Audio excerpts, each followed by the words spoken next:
Et allô les investisseurs, j'espère que vous allez bien et bienvenue dans ce nouvel épisode qui a été pas mal demandé. J'ai reçu des commentaires, des DM, clairement sur cette entreprise, plus que toutes les autres depuis quelques jours.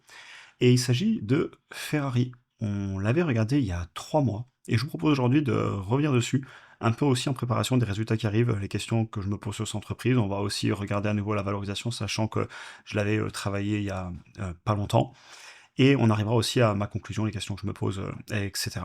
Annonce de rentrée aussi, jusqu'à la fin de la semaine, le programme est ouvert avec au moins 30% pour ce début 2026 avant la fermeture de celui-ci. Et l'accès complet à la communauté school est aussi inclus une dernière fois sans abonnement.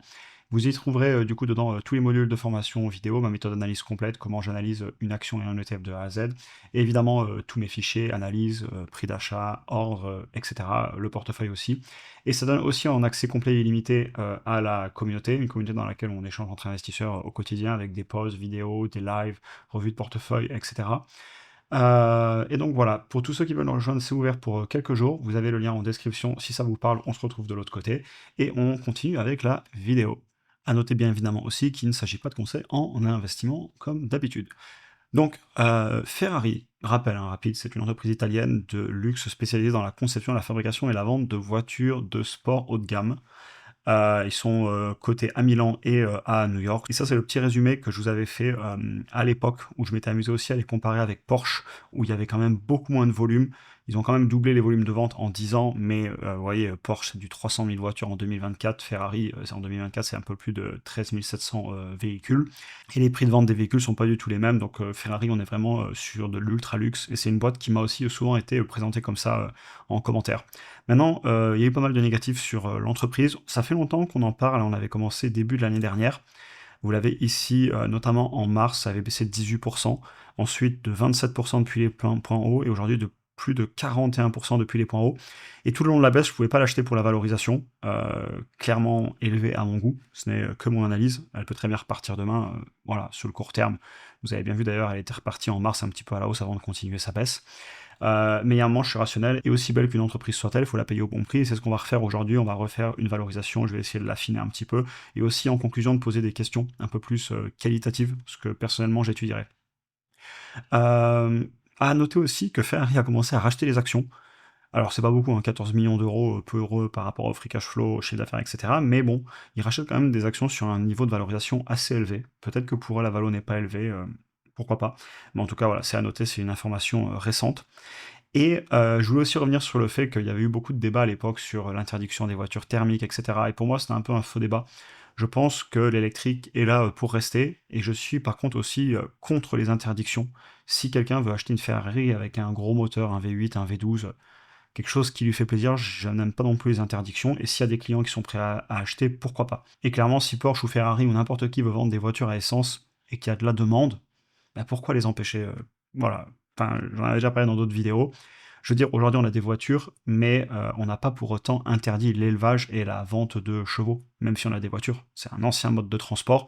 Si certains vont encore se déplacer à cheval, que bon leur semble, c'est une passion. Et c'est des véhicules passion, on va en reparler. Et d'ailleurs, c'est pour ça que je vous reparlerai un petit peu aussi du fait de est-ce qu'ils vont maintenir cette image de luxe et est-ce qu'une voiture va être dans le futur un objet de statut social. C'est le genre de questions que j'aimerais me poser, que je me poserai en conclusion avec vous. Mais avant ça, on va aller regarder les chiffres ensemble. Donc comme je vous le disais, l'entreprise, elle a bien corrigé. Personnellement, c'est mon argent que j'investis, donc je suis toujours prudent. Et je pourrais l'acheter, on en parlera après en conclusion, mais il faudrait vraiment que la valo vienne en ligne avec ce que j'estimerais être un prix qui est cohérent avec mon rapport risque-récompense. Et aussi, elle est en compétition avec plein d'autres entreprises qui peuvent rentrer en portefeuille, donc je dois faire des choix. Mais par contre, les chiffres, vous allez voir, enfin, ça reste une très belle entreprise. Alors d'abord, je voulais quand même vous montrer la croissance du chiffre d'affaires, même si j'ai préparé un autre graphique. Sur 10 ans, on est autour de 9% de croissance annuelle composée. Depuis 2020, ça va accélérer un petit peu autour des 11%, 12%. Par contre, la direction nous a annoncé que eux, ils voyaient un ralentissement du chiffre d'affaires. Notamment, en 2030, ils prévoient 9,5 milliards de revenus nets. Et il nous parle aussi d'un EBITDA, par contre, il ne nous parle pas de bénéfices. On a aussi du résultat opérationnel. Mais bon, c'est pas très grave, on utilisera les marges historiques pour projeter. Je voulais vous montrer aussi, vous voyez, qu'ils rachètent bien pas mal d'actions. Pourtant, la valo est haute. Bon, après, voilà, c'est un choix. Mais personnellement, le rachat d'actions, il faut vraiment pour moi que la valo soit très basse ou qu'on sache pas quoi faire de cet argent et peut-être qu'ils pourraient investir dans autre chose. Alors, ils investissent quand même, vous le voyez, il y a environ 10% du chiffre d'affaires qui part en R&D, un peu moins de 10%, et aussi un peu moins de 10% qui part en marketing. Vous allez voir, ils ont des capex, ils sont ici. Globalement, vous avez en cash issu des opérations là, 2,3 milliards en 12 mois glissants et presque 1 milliard de capex, donc ils investissent. Et le reste du coup du cash disponible part dans un dividende et dans du rachat d'actions massif. Il y a de la dette, pas tant que ça, un peu plus de 3 milliards, franchement ça va, c'est gérable. Bon, ils la remboursent pas du coup parce que tout le cash passe ailleurs, donc ils peuvent pas l'utiliser pour rembourser la dette, même s'il a baissé un tout petit peu récemment, mais vous voyez que le cash a baissé aussi, donc ils ont certainement utilisé un peu de cash pour ça. Là, on fait les grandes lignes, encore une fois, évidemment, sortez les documents financiers, si un jour vous venez acheter l'entreprise, faites votre analyse complète. Et donc voilà, rien à dire, il y a de la croissance, il y a des marges, je vais vous le montrer. On voit quand même que c'est du luxe, hein, pour de l'industriel et des voitures, on est à plus de 50% de marge brute. C'est très très très bien pour l'industriel, c'est même très élevé pour des produits physiques. Marge nette à 22%, je me souviens que c'est ce qu'on avait mis dans l'analyse, on va projeter là-dessus. Et marge sur free cash flow aussi, largement à plus de 10%, voire même les bonnes années, là on est pas loin des 20%. Donc franchement, le business, moi j'ai rien à lui critiquer. C'est qu'une histoire de combien le payer. Et vous allez voir les valorisations, elles étaient montrées très haut, hein. Fin 2024, début 2025, ça se payait euh, presque 13 fois le chiffre d'affaires, 56 fois les bénéfices, 90 fois les free cash flow. Et vous avez, pour vous dire, là, en vert, c'est le prix de l'action que je vais vous enlever, vous afficher. Et les trois autres, c'est les ratios de prix. Et vous voyez qu'évidemment, ben, l'action baissant en bourse, ça vous fait vachement compresser les ratios de prix, c'est normal.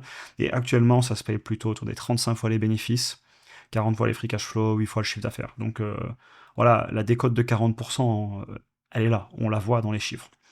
Mais maintenant, pour moi, regarder le passé, ça suffit pas, il faut se poser des questions sur l'avenir. Et là, ça tombe bien en plus parce que la direction, elle nous dit un petit peu ce qu'elle voit venir. Et c'est ce qu'on avait fait à l'époque, quand on avait projeté ensemble sur le chiffre d'affaires. J'étais allé chercher les 9 milliards en 2030.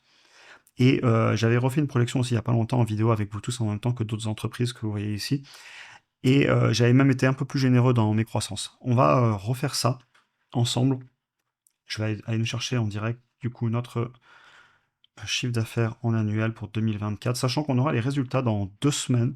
Je les suivrai, est-ce que j'en ferai une vidéo, je sais pas. Mais l'entreprise a été tellement demandée que je me suis dit, allez, tu l'as fait maintenant. Et on va projeter, comme je vous le disais, du coup, sur les bénéfices. J'avais mis en croissance, vous voyez, 7%, ensuite 5%, 5%, 5%, 5%, 4%, ce qui nous permet d'aller chercher pile poil les 9 milliards fin 2030. Des marges nettes à 22% parce que c'est ce qu'ils ont fait historiquement. Au niveau du nombre d'actions en circulation, je vais aller nous les chercher aussi sur 2024. Et puis on sait qu'il y a du rachat d'actions, hein. Donc j'en avais rentré évidemment. Alors je vais nous le rentrer aussi. Ça c'est quelque chose que je fais très régulièrement, c'est pour ça que je vous le fais en direct, j'ai vraiment l'habitude de remplir le fichier, hein. À l'époque, j'avais dit, là, ça va être intéressant, on va parler du prix à payer. Je demande au moins 10% par an en discount rate, clairement. J'ai pas mis de marge de sécurité pour l'exercice, vous pouvez en rajouter une si vous le souhaitez. Le rachat d'actions, je m'étais mis à moins 1%.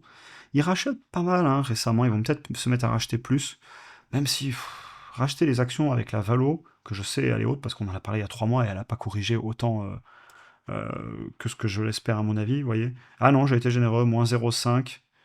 Moins 0,9 en ce moment, non, ils sont bien à du moins 1%, ok, donc ils rachètent un peu d'actions. Bref, maintenant combien ça se paierait ben en fait, on est sur un business qui est parti pour te faire certainement, d'après ce que dit la direction, du 5% de croissance là sur les 5 prochaines années. Allez, 7 la première, puis ça va ralentir. 22% de marge, c'est ce que j'ai mis.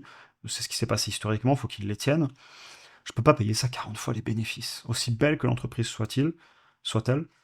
Et je comprends que le marché la valorise beaucoup, c'est du luxe, c'est très connu, etc. Pas mal de raisons. Ça paye un dividende aussi, donc voilà, pas mal de raisons qui fait que ça se valorise, surtout l'image de marque. Mais moi, je peux payer ça 25 fois les bénéfices peut-être, et encore une fois, c'est parce que je veux faire une bonne affaire, et si je l'achète jamais, c'est pas grave. Et vous savez que je suis comme ça assez conservateur. Et vous voyez, en 2019, ça s'est payé 23 fois, et la médiane historique, elle est à 40, ouais, c'est impressionnant. Et en ce moment, ça se paye 30, 35.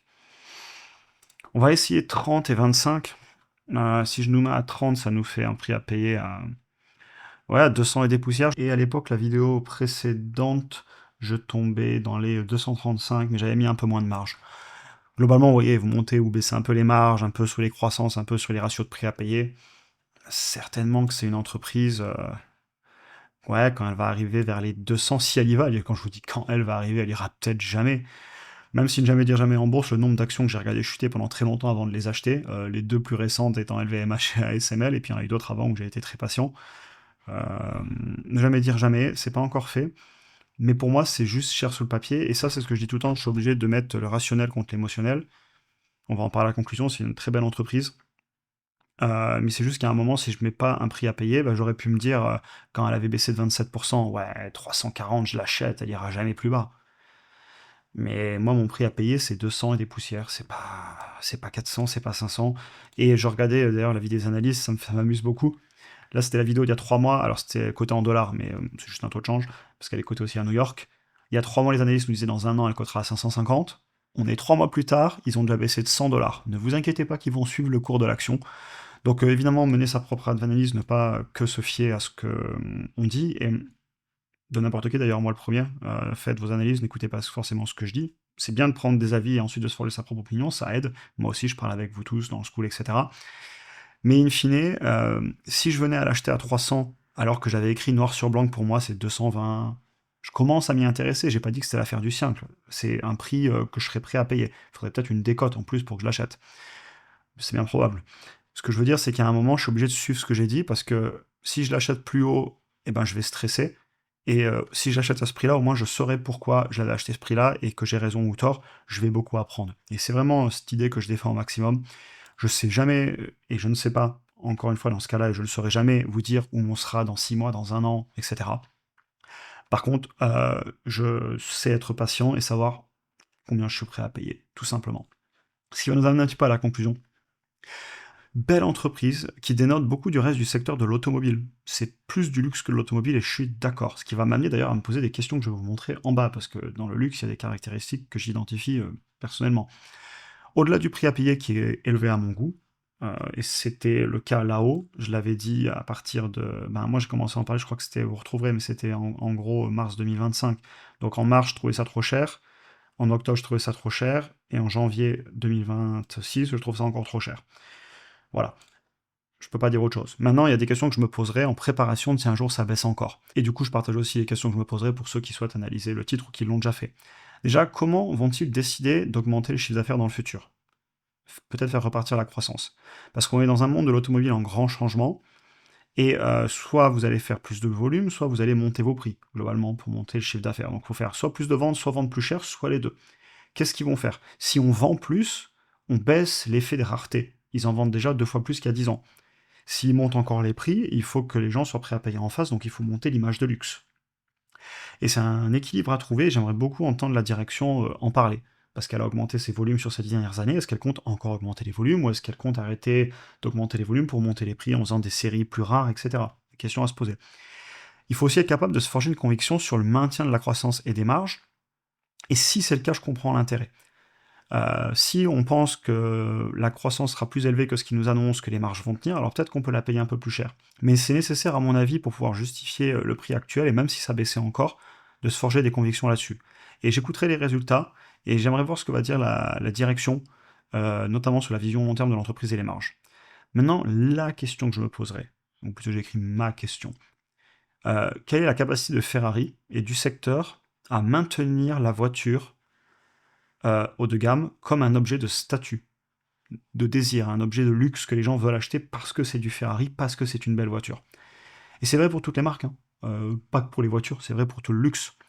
On a passé 50 ans pendant lesquels la voiture c'était un objet, je pense, de statut social. Et le marketing est basé autour de ça, etc. Il faut se forger une conviction sur est-ce que la voiture et la voiture haut de gamme de luxe va rester un objet de statut social. Et je pense que c'est une grosse question à se poser, et je n'ai pas la réponse. De la même façon que, ben, j'étais pas là il y a plus de 100 ans, mais j'imagine qu'avoir des chevaux et une calèche, c'était un statut social. Aujourd'hui, avoir des chevaux et une calèche, c'est moins un statut social pour aller en soirée mondaine ou je ne sais quoi le samedi soir. Vous comprenez ce que je veux dire. Et ça, j'ai pas la réponse, et du coup, ça m'amène à ma conclusion, qui est que pour prendre moins de risques, ou pour en tout cas mettre en compte ce risque qui m'empêcherait peut-être un peu de dormir sur mes deux oreilles parce que je serais pas serein, eh ben, il faudrait vraiment que je vois qu'ils sont pas en train de rater le tournant technologique, qui sont en train de maintenir l'image de luxe, ce que je pense qu'ils seraient capables de faire.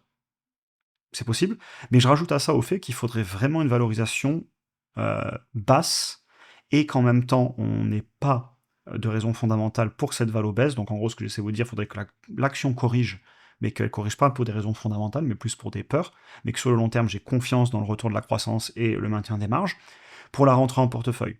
Et c'est le genre de choses qui m'est arrivé. Il y a peu, il y avait plein de peurs sur ASML. Vous savez, plein de vidéos sur la chaîne, j'ai pas arrêté d'en parler en 2025, j'en parlerai peut-être un peu moins en 2026 maintenant qu'elle est remontée, mais j'avais beaucoup de questions dessus, et je voyais un business qui pour moi, il n'y avait pas de raison qu'il baisse, mais il corrigeait en bourse. Et donc la valorisation, je la trouvais intéressante par rapport à ce que j'achetais. Et il faudrait que ce soit le même scénario. Je pourrais tout à fait avoir Ferrari en portefeuille, mais il faudrait que je sois certain que l'entreprise baisse pour des raisons qui sont des peurs infondées, qu'il n'y ait pas de raison fondamentale à cette baisse, et il faudrait que la valo s'écroule. La valo, je vous l'ai dit, en ayant rentré mes chiffres, vous les avez, c'est certainement autour des 200 et quelques, où je commence à trouver le dossier à un prix acceptable.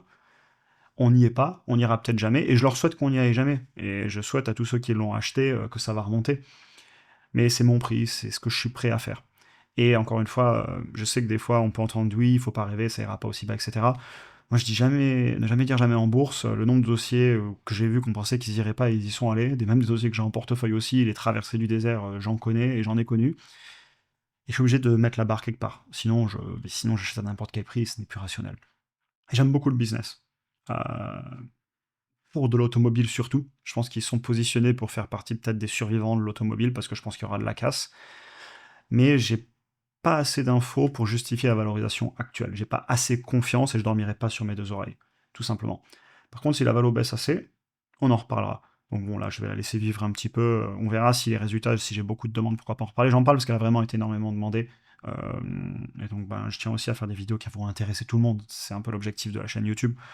Après, pour les autres propositions, etc., j'en fais aussi énormément de toute façon. Mais ce que j'essaie de vous dire, c'est que voilà, j'en reparlerai peut-être si elle vient à casser. Là, il y a une grosse résistance avec des énormes volumes. Si on venait titiller là ces gros volumes sur les 250, 240, donc encore moins 15, moins 20%, pourquoi pas commencer à en reparler, parce qu'ensuite on sera plus qu'à un autre moins 10-15% d'un prix qui commencera à devenir un prix auquel je sortirai mon analyse sérieusement. Dans la prévision d'une décote, puisqu'on serait juste à un prix cohérent. Et j'ai peut-être tort, on verra, mais c'est mon argent. Voilà, je m'attendais pas du tout à ce que je vous raconte autant de trucs, mais c'est important pour moi de bien expliquer ma pensée, parce qu'en fait, je veux pas qu'on croie que je suis négatif sur l'entreprise, ou que je veux jamais rien acheter. C'est pareil, j'ai plein d'actions en portefeuille. Mais c'est juste qu'à un moment, je peux être très patient, et c'est mon argent que j'investis. Le fait que je suis YouTube, je vous le montre du coup, mais que ce soit sur d'autres investissements, on pourrait parler d'immobilier, etc. Je suis toujours très très très prudent, très conservateur et très patient. Et j'écris tout, même j'en fais des vidéos YouTube, donc c'est l'étape d'après, parce qu'elle permet vraiment de savoir, et en plus les autres me disent ce qu'ils en pensent, et ils jugent, etc. Ce qui rend aussi du coup, ce qui décuple la capacité d'apprendre rapidement, hein, quand vous avez beaucoup de retours. Et j'ai des retours aussi parce que j'ai tout écrit. J'aime beaucoup le business, il faut que j'étudie encore. Et du coup, comme j'ai étudié pendant très longtemps ASML, VMH, Google, SoFi, IMSS, enfin bref, vous connaissez, j'ai plein de boîtes en portefeuille. Et de la même façon, je vais continuer à l'étudier, et peut-être qu'un jour j'aurai ce déclic. Comme sur LVMH, où j'ai mis plus d'1 an à l'acheter, et puis un jour je me suis dit, ouais, ok, le ratio risque-récompense me plaît enfin. Et si un jour le ratio risque-récompense sur Ferrari me plaît, j'hésiterai pas à y aller. Voilà un petit peu pour aujourd'hui. J'espère que ça vous aura intéressé. Comme je vous le disais, pour ceux qui veulent nous rejoindre, vous avez les liens en description avant la fermeture. Et ça vous donne aussi accès du coup au school sans abonnement une dernière fois. Je vous souhaite une excellente journée à tous et à très bientôt pour un prochain épisode.